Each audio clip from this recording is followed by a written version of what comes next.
Bienvenue, chers téléspectateurs d'Afro Info 243. Kinshasa, la capitale de la RDC, a dévoilé un autre plan du Rwanda sous le terrorisme du 1-23 dans les Kivu. Ils ont créé leur Wazalendo pour faire porter les chapeaux au groupe d'autodéfense. Les éléments RDF 1-23 se déguisent en milice d'autodéfense dans plusieurs localités prétendument laissées à l'EAC, notamment Kibumba, Bishusha, Kizimba, Kibarizo, Burungu, Usumba, Nyange, Kachura, Bigogwe et aussi Kibachiro, déclare le vice-premier ministre Jean-Pierre Bemba Gombo. Le 29 avril, les RDF 1-23 ont enlevé 6 personnes pour une destination inconnue dans les groupements Boueza, créant ainsi une psychose dans les chefs des habitants de cette partie du pays. Le 2 mai, les éléments RDF 1-23 ont momentanément suspendu tout trafic sur le tronçon Kalengera-Tongo pour assurer l'acheminement de bétail pillé dans le territoire de Massissi et récupérer ceux abattus le 1er avril par les FDLR. Il y a un temps pour tout. On ne peut pas tromper un peuple pendant des années. Certains membres de la communauté Tutsi du Burundi ont compris qu'ils sont victimes dans les intérêts d'une personne animée de l'esprit de vengeance.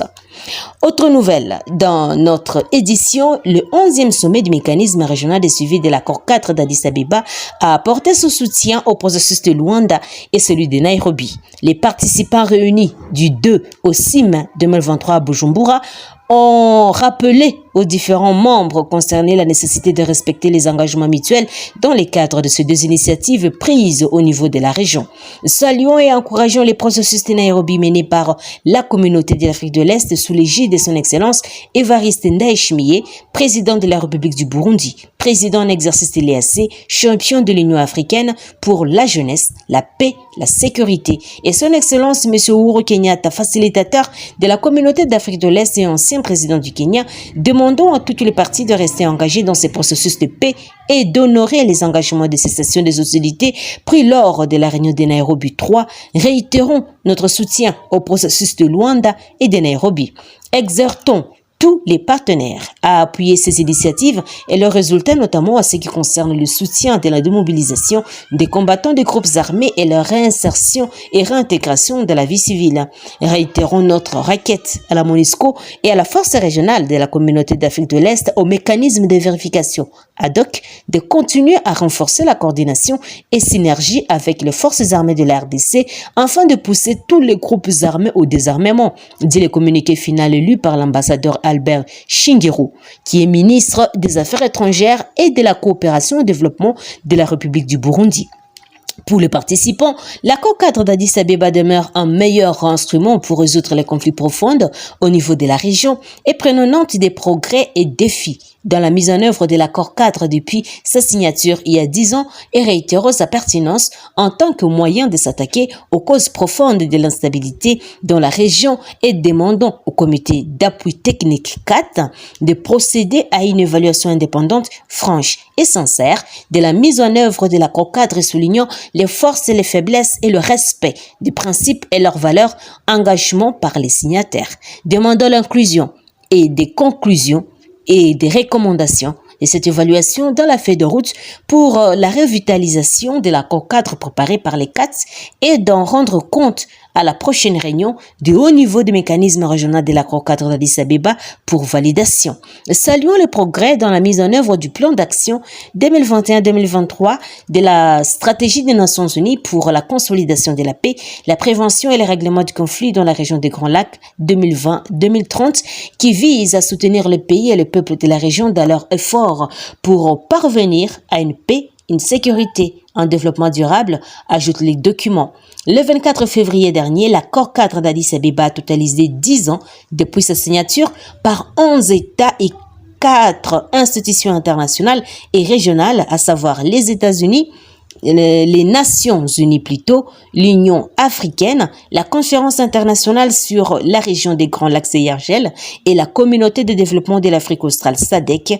Et cet accord porte sur la paix, la sécurité, la coopération en République démocratique du Congo et dans la région. L'accord 4 d'Addis Abeba avait suscité l'espoir le lendemain meilleur ou après les décennies de conflits, d'instabilité, d'exploitation et de souffrance dans la partie orientale de la RDC. Mais son application, comme il faut, a toujours un problème, que ce soit du côté de la RDC que du côté de ses partenaires.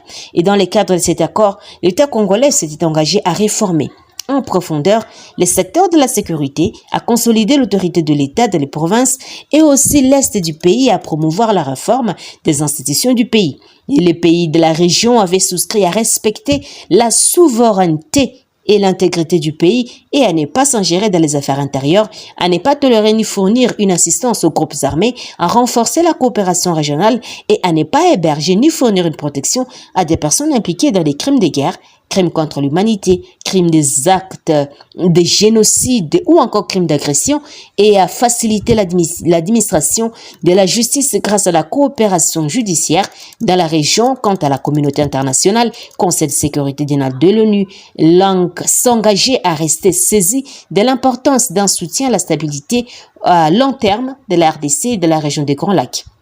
Sachez que le 12e sommet du mécanisme régional de suivi de l'accord cadre d'Addis Abeba va se tenir à Kampala, en Ouganda, les pays de Yoweri Kaguta Museveni. Et c'est une de résolutions phares prises lors du 11e sommet tenu du 2 au 6 mai 2023 à Bujumbura, en présence de plusieurs personnalités. Convenons-nous enfin de nous réunir de nouveau à Kampala, en République de l'Ouganda, en 2024, pour poursuivre l'examen de la mise en œuvre de l'accord cadre, dit les communiqués finaux des travaux lus par l'ambassadeur Albert Shingiro, qui est ministre des Affaires étrangères et de la coopération au développement de la République du Burundi.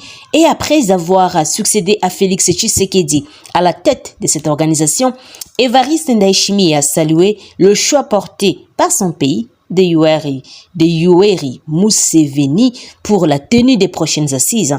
Et à travers ces mots, que son excellence Yoweri Kaguta Museveni puisse également trouver un remerciement pour avoir accepté d'abriter le prochain sommet en Ouganda, pays que j'aime bien et nous inspire beaucoup dans la voie de lutte contre la pauvreté, s'est-il réjoui dans son mot de clôture. Et ce 11e sommet s'est tenu dans un climat de recherche de la paix et de la sécurité dans l'Est de la République démocratique du Congo, avec en toile de fond la mise en œuvre de l'accord de Nairobi et feuille de route de Luanda, à travers notamment les cantonnements des éléments du 1-23 et les déploiements des forces régionales de la communauté de l'Afrique de l'Est. Et le 24 février dernier, l'accord cadre d'Addis Abeba a totalisé 10 ans depuis sa signature par 11 pays membres, États et 4 institutions de la région, à savoir les Nations Unies, l'Union africaine, la Conférence internationale des Grands Lacs, la CIRG donc, et aussi la SADC. Cet accord porte sur la paix, la sécurité et la coopération.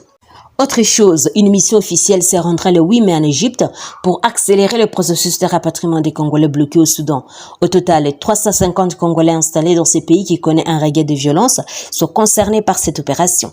Ils sont éparpillés dans plusieurs villes du Soudan. 2 experts du ministère des Affaires étrangères et aussi ministère des Affaires sociales font partie de la mission et travailleront avec l'ambassade de la RDC en Égypte. Selon des sources onusiennes, la guerre soudanaise a déjà fait 700 morts, 5000 blessés, 335 000 déplacés et 115 000 réfugiés. Le Conseil des droits de l'homme des Nations Unies se réunira en session spéciale le 11 mai pour examiner l'impact sur les droits de l'homme des affrontements qui ensanglantent le Soudan depuis mi-avril. Autre chose, il est désormais interdit aux miliciens des groupes armés locaux de circuler avec leurs armes dans le territoire du Rhum, où nous sommes cette fois en province de l'Ituri, a décidé le comité territorial de sécurité vendredi 5 mai. Cette structure accuse ces groupes armés de plusieurs exactions. Rien que cette semaine, 7 personnes ont été tuées et 15 autres kidnappées. Certains miliciens sont déjà aux arrêts pour violation de cette mesure. Les groupes armés concernés par cette mesure d'interdiction de circuler avec leurs armes sont notamment la Force des résistances patriotiques de l'Ituri FRPI, le Fonds patriotique et intégrationniste de l'Ituri FPIC, les Maïmaï et les groupes Chini-Yatuna. Chers téléspectateurs d'Afro Info 243, c'est par ici que nous mettons un point final sur notre émission. Merci à vous de nous avoir suivis jusqu'à la fin. N'oubliez pas de vous abonner, de liker, de partager et aussi de nous laisser un commentaire. Mais pour les francophones, c'est plutôt aimé.